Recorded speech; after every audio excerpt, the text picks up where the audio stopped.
If you review our Declaration of Independence, it has those beautiful words about all men are created equal and governments are formed among men to represent the people.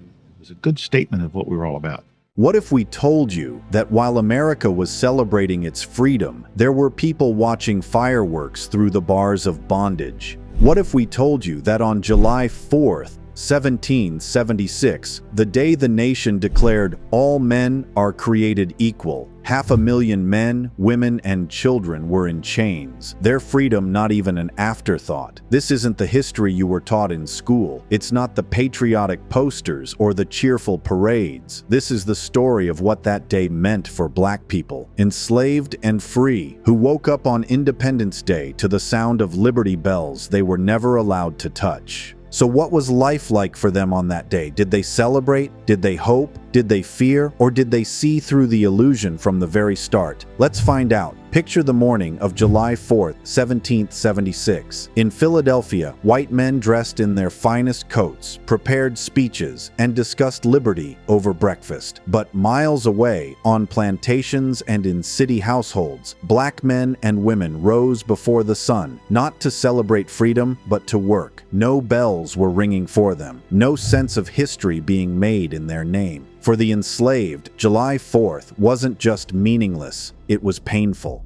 Because everywhere they turned, there were symbols of liberty that excluded them. They heard men talk of throwing off British tyranny, while those same men held the power to beat, sell, or even kill them without consequence. They saw flags waving for freedom, while laws still counted them as property, not people. Many of these enslaved men and women didn't even know what was being celebrated. They were kept deliberately uninformed, their world limited to the plantation or the kitchen they served in. Some may have hoped the revolution could bring about a change for them, even if they did not understand politics. Others, hardened by generations of bondage, probably saw it as just another promise meant for someone else. But it wasn't just plantations. In northern cities like Boston, New York, and Philadelphia, where a small number of Black people lived free, the day wasn't much brighter. Even if you were free, you weren't equal. Free Black men might have been forced into menial labor that day, hauling goods on docks, cleaning public spaces, or waiting tables at taverns where white men toasted to liberty. Free Black women likely cooked or laundered clothes for white families preparing for celebrations, knowing they could be harassed, cheated, or even kidnapped and sold into slavery at any moment. And while white colonists celebrated breaking free from Britain, Black people across the colonies were whispering a different question to themselves.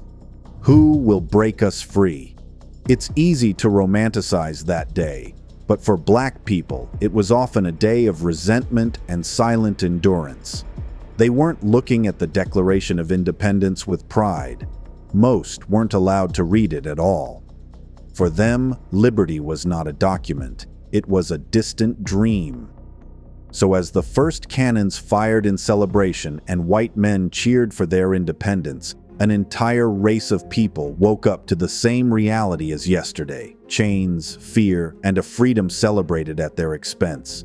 For enslaved Black men and women, July 4th, 1776 wasn't just a day of labor. It was a day of contradictions so loud they could hardly be ignored. They overheard white colonists talking about breaking free from chains of British oppression while they were bound in literal chains. But what made this day particularly bitter was the illusion of hope that floated in the air. Revolution has a strange way of igniting dreams in people who have nothing. Imagine being a field worker overhearing words like liberty, rights, and equality while hauling barrels or tending crops.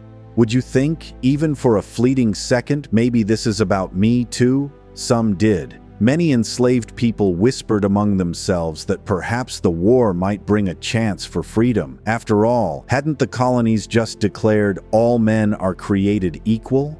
Yet those words were never intended for them. 1/3 of the men who signed that declaration owned slaves.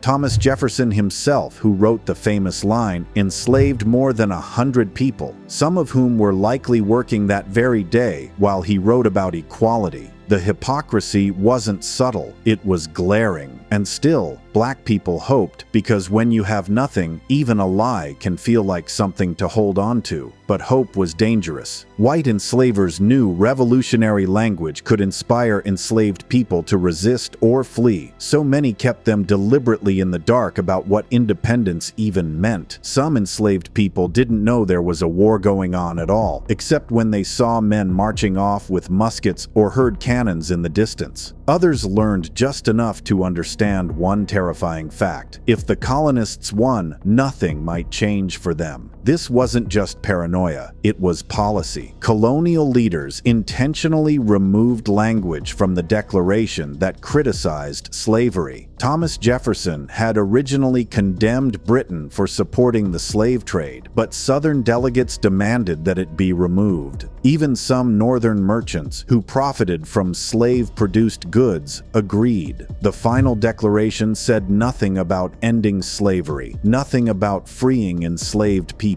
Independence was carefully written to keep slavery safe. For many enslaved people, the truth sank in quickly.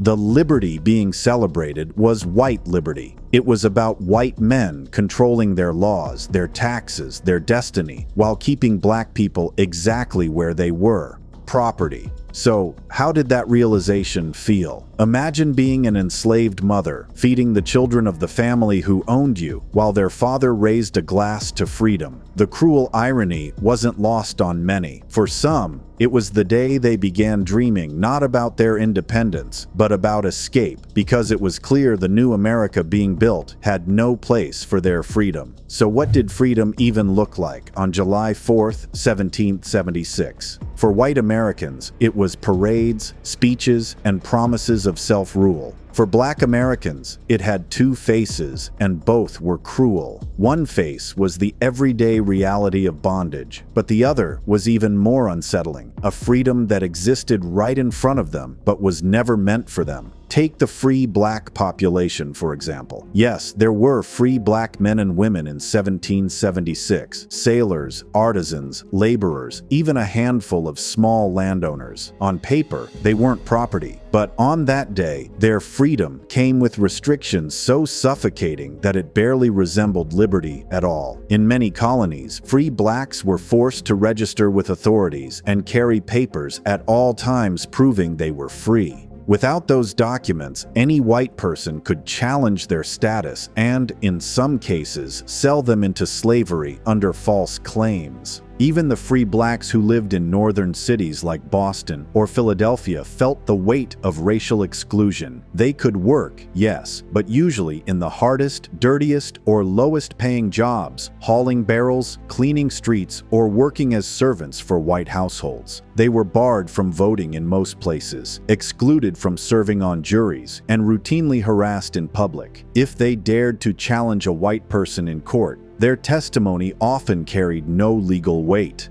Think about what that meant on Independence Day. Imagine being a free black man walking past a tavern where white men raised their glasses, shouting about freedom and equality, knowing full well you couldn't even testify against one of them if they attacked you. Imagine being a free black mother, hearing speeches about protecting families, while knowing that if your husband were accused of a crime, he could be dragged away and enslaved again with little chance of defense. For enslaved people, witnessing free blacks didn't necessarily give hope. It sometimes deepened despair. They saw what freedom looked like in a society built on racial hierarchy and realized it was a conditional, fragile thing. Freedom for black people, even when technically legal, was a constant negotiation for survival. And there was another layer: white suspicion. Many white colonists viewed free blacks as dangerous because they represented an alternative, a life without chains. Some southern colonies even passed laws requiring freed slaves to leave within a certain number of days, arguing that their presence might inspire rebellion among those still enslaved. Independence Day for those free blacks blacks was often a balancing act. Celebrate too openly, and you risked angering white neighbors. Stay silent, and you betrayed your humanity. So yes, freedom had two faces that day. One face smiled in speeches and parades for white men claiming control over their destiny. The other face stared at black people and warned them, "This freedom isn't for you, and it never will be if we can help it."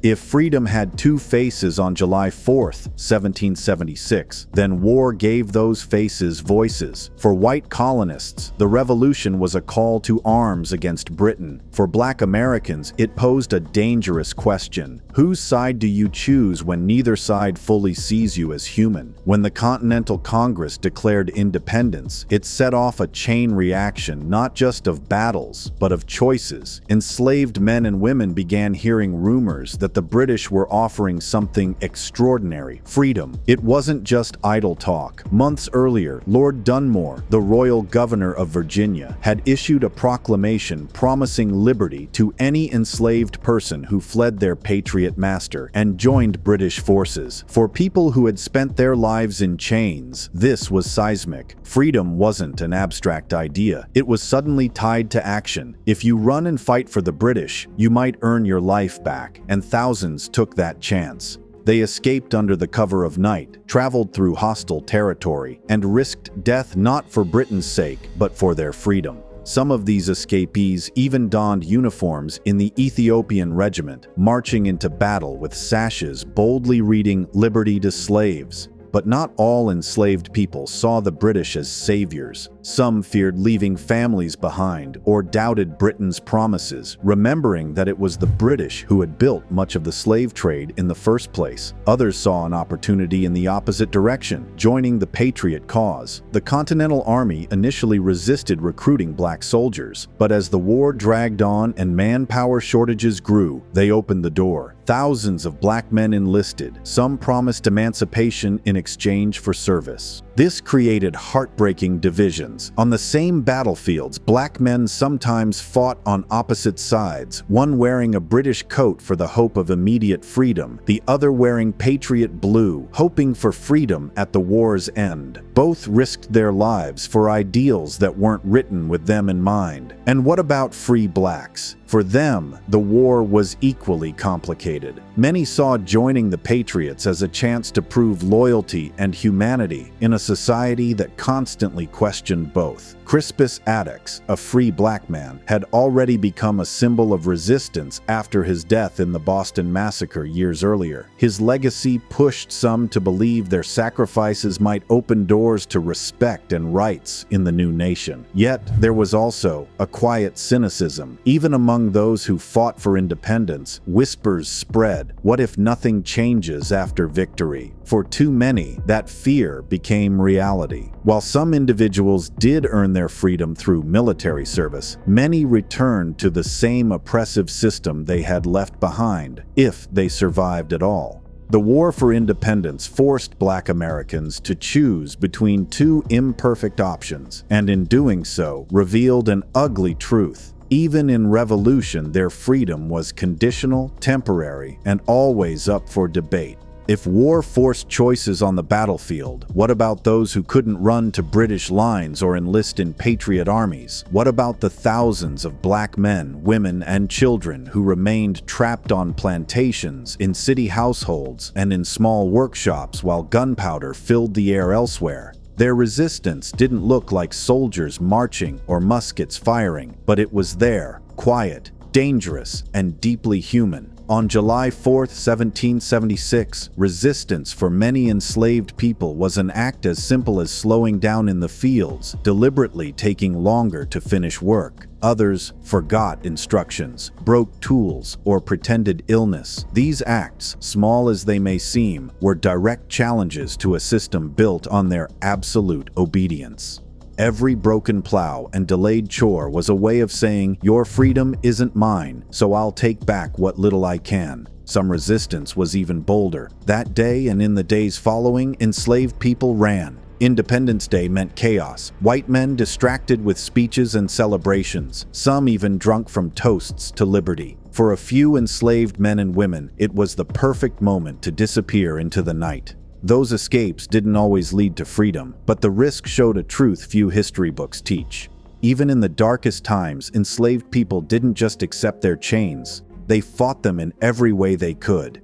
And it wasn't just physical resistance, it was cultural. Enslaved people used music, storytelling, and secret gatherings to keep their identities alive, even as enslavers tried to erase them. On July 4th, when white colonists sang patriotic songs, some enslaved people whispered African melodies or spirituals under their breath. Songs of survival, songs of longing for true freedom, songs meant for ears only they trusted. These weren't just expressions of sorrow. They were coded messages of defiance and hope. Free Black people also found ways to resist socially. Some used Independence Day celebrations as opportunities to speak out subtly, mentioning equality in churches, writing letters, or starting mutual aid networks for free Black communities. Their presence itself, Black men and women walking openly as free people in a society trying to erase them, was a kind of resistance. Every free Black person on July 4th reminded white America of something it desperately wanted to ignore, that Black freedom existed, and it was growing, no matter how uncomfortable that made enslavers feel. Of course, this resistance came with a heavy price. Slowing down at work could mean a whipping. Singing the wrong song could invite suspicion. Escaping could end in brutal punishment or death if caught. Yet, enslaved and free Blacks risked everything because even the smallest act of rebellion said one thing loud and clear: you may celebrate your freedom today, but I have not given up on mine. This quiet defiance planted seeds for something bigger. Generations later, it would blossom into organized abolition movements, but on that day in 1776, it was deeply personal. It was survival, it was dignity, it was hope disguised as everyday life, and it proved that even on a day designed to ignore them, Black Americans found ways to claim power, however small. And yet, Black families fought for one another in quiet, powerful ways. They risked punishment to sneak into each other's quarters after long workdays, sharing meals, songs, and whispered plans. They taught their children stories of ancestors and survival, building an identity strong enough to withstand even forced separation. On July 4th, 1776, while white colonists toasted liberty with wine, some enslaved families prayed silently, not for a new nation, but for the strength to keep their loved ones close for one more night. Free Black families had a different but equally harsh reality. They might legally live together, but laws still denied them basic security. In some colonies, free Black parents had to prove their children were free by carrying paperwork. Without it, a child could be kidnapped and sold. Independence Day didn't erase that fear. It heightened it, as the chaos of celebrations made crimes like kidnapping easier to commit. For these families, July 4th wasn't a party. It was a day to watch doors, count heads, and make sure no one went missing in the crowd. Even extended family networks suffered. Enslaved siblings often lived miles or states apart, sometimes meeting only during rare gatherings like funerals or clandestine worship services. Those separations weren't accidents of circumstance. They were part of the system, designed to make enslaved people easier to control. And on July 4th, enslavers felt no shame about celebrating freedom while enforcing these policies. They saw no contradiction.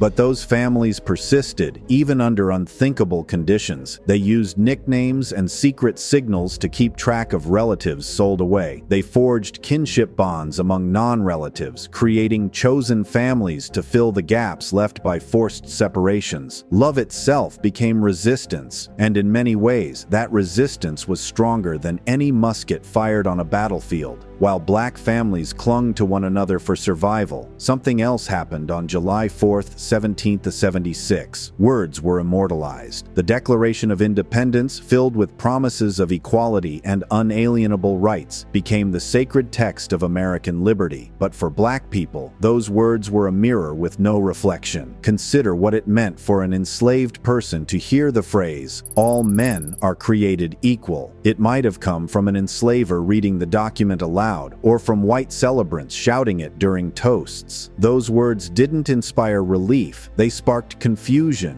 anger, and sometimes bitter laughter. Equal? If all men were equal, why were they counted as property? Why could their children be sold like livestock? Why did the same Thomas Jefferson who wrote those words keep over 100 human beings enslaved? Here's a quick reminder. Please like, share, and subscribe to Black Culture Unlocked for powerful Black news, real stories of our heroes and leaders, and the rich culture and history the world tried to forget. The omission wasn't accidental. Jefferson's first draft of the Declaration had condemned Britain for its role in the transatlantic slave trade. It called slavery an execrable commerce, a vile stain on humanity. But Southern delegates, whose wealth depended on enslaved labor, refused to sign if that passage remained. Even Northern delegates, many tied to the shipping industry that profited from slavery, went along. In the end, they deleted the anti-slavery language altogether, leaving a document that celebrated freedom while sidestepping its most glaring contradiction. Imagine being a literate enslaved person who somehow read the final text or heard it recited. Those famous lines must have cut deep, not just for what they said, but for what they left unsaid. The silence was deliberate. It told Black people their place wasn't in the dream of equality. It was outside of it, looking in. Even free Black Americans couldn't celebrate those words without hesitation. They were technically free, but laws still banned them from voting, sitting on juries, or even testifying against white citizens in court. The same society that declared equality considered them a dangerous anomaly, people who should either be watched closely or, in some states, removed entirely. So when they heard the Declaration read in town squares or printed in newspapers, it was less a promise and more a warning. This liberty is not for you.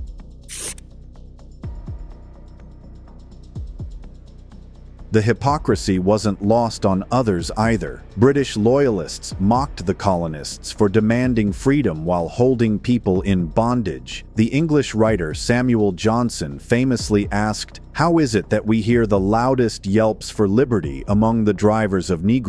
But even public ridicule didn't force Americans to confront their contradictions. Independence came first. Equality could wait, especially if it meant dismantling slavery. For Black people, July 4th, 1776 wasn't just about labor, family, or even resistance. It was about hearing the birth of a nation in words that erased them. Those words would later inspire abolitionists and civil rights leaders. But on that day, they were a cruel joke. A declaration of freedom written with invisible ink that erased Black humanity. If the words of the Declaration cut deep, the celebrations that followed felt like salt on the wound. July 4th, 1776 wasn't a quiet day. It was loud, filled with bells ringing, drums beating, muskets firing, and crowds cheering. White colonists poured into streets, taverns, and public squares, hoisting flags and shouting toasts to their newfound liberty. But for Black people, enslaved and free, it was a day that often felt less like a holiday and more like a public reminder of their exclusion. Picture the scene: enslaved workers preparing lavish feasts for their enslavers' parties, hauling barrels of ale, cooking pigs for roasts, or polishing silverware to make sure the freedom dinner looked perfect. They were required to work harder that day than most, often for no additional reward, simply because their enslavers wanted to impress neighbors or military officers with grand patriotic banquets.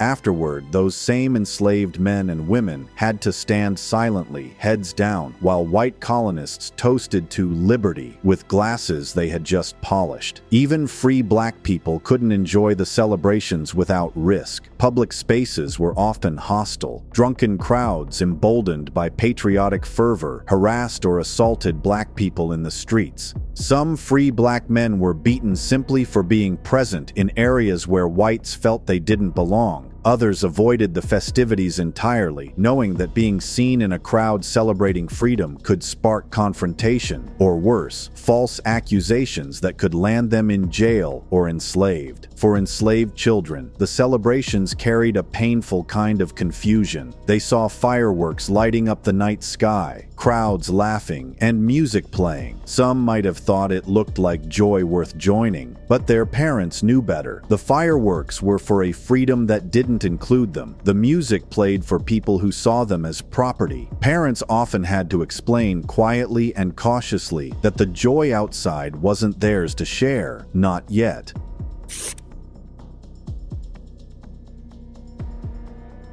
And there was another layer of bitterness. Those very celebrations were often funded by the labor of enslaved people. The wealth that paid for cannon blasts, flags, and parades came from plantations worked by black hands. Even in northern cities, industries connected to slavery, shipbuilding, sugar refining, and textile production helped bankroll the grand patriotic displays. On July 4th, 1776, black labor not only built the economy, it built the party celebrating a freedom they didn't have. This insult didn't go unnoticed. Some enslaved people whispered among themselves about escape during the chaos of the celebrations. Some free blacks used the day to gather privately, discussing how to navigate an America that had just declared equality while denying it to them. For many, July 4th became a day not of joy, but of resolve, to survive, to resist, and one day to claim the freedom others so casually celebrated. The fireworks eventually died out, the crowds went home, and the streets grew quiet again. But for black people on that day, one truth lingered. America's celebration of liberty was built on their exclusion, their labor, and their pain.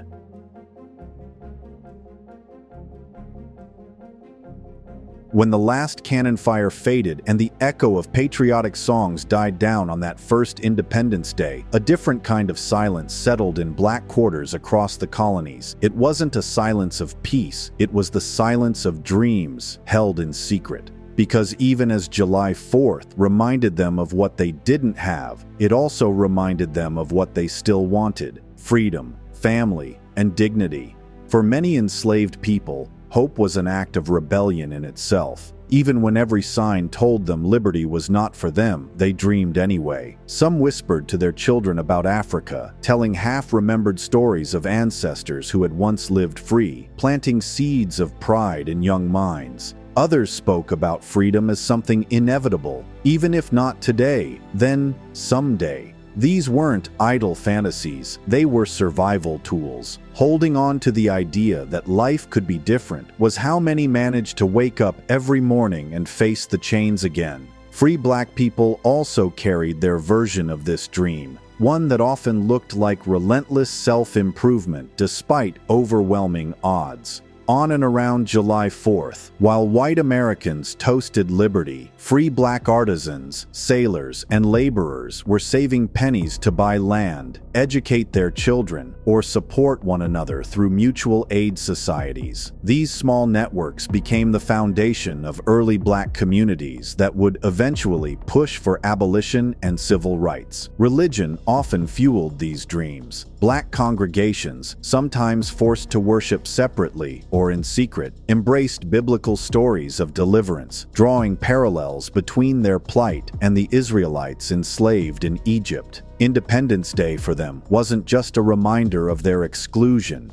it was also a reminder that liberation, even delayed, was possible. Some prayed not for America's victory, but for their own, asking for the strength to endure until the day freedom became real for everyone. And yes, some refused to wait passively. Dreams for them meant planning for action. Some enslaved people mapped escape routes in their minds, noting paths through forests and swamps that might one day lead them north or to British lines. Others forged subtle alliances with sympathetic whites or free blacks, creating underground networks long before the famous Underground Railroad existed. Even among those who didn't attempt escape, dreaming itself was powerful. To imagine themselves free, to see their children living lives without chains, those thoughts were dangerous to the system that thrived on keeping them broken. That's why many enslavers tried to crush not just rebellion, but imagination, banning literacy, policing conversations, and punishing any hint of independence in thought or action.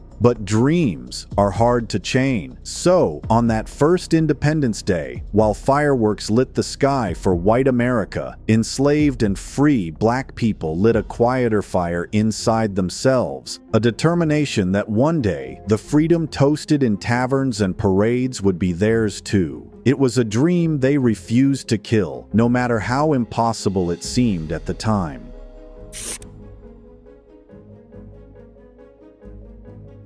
Because while July 4 wasn't a day of freedom for them, it became something else, a marker. For many black people, consciously or not, it marked the starting line of a fight that would stretch across generations. The words shouted by white Americans, liberty, equality, independence, would eventually be turned against them, used as weapons in the hands of abolitionists, activists, and everyday people who demanded America live up to its creed. That fight didn't begin with famous names or grand speeches. It began in whispers and small acts of courage. Enslaved mothers teaching their children to believe in their worth. Free black men daring to own businesses despite hostile laws. Church congregations raising money to buy one another out of bondage. Those quiet efforts grew into abolitionist petitions, freedom suits in courtrooms, and organized escapes that challenged the very core of the system built to keep them down. Over time, July 4th itself changed in meaning. Frederick Douglass, almost 80 years later, would famously ask, "What to the slave is the 4th of July?" His answer was searing. It was a day of hypocrisy. But even Douglass's speech was proof of progress, proof that the day black people were never meant to celebrate had become a platform for calling America to account.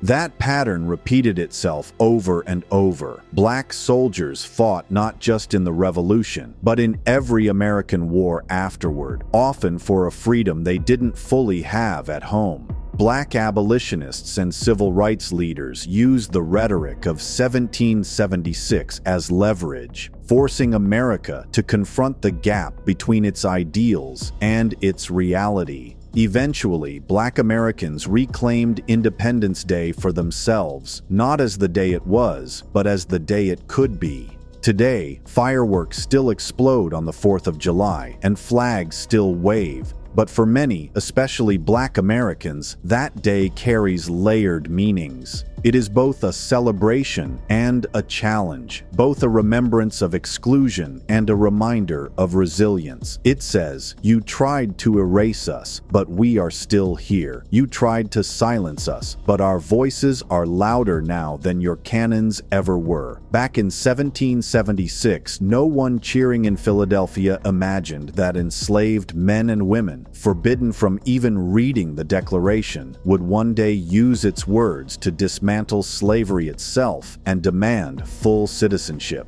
That is the ultimate irony of July 4th. A day built to exclude black people became one of the loudest platforms for their fight to be included. So yes, July 4th, 1776 was never meant for black people, but through generations of struggle, resistance, and courage, they took it back. And that might be the greatest revolution of all.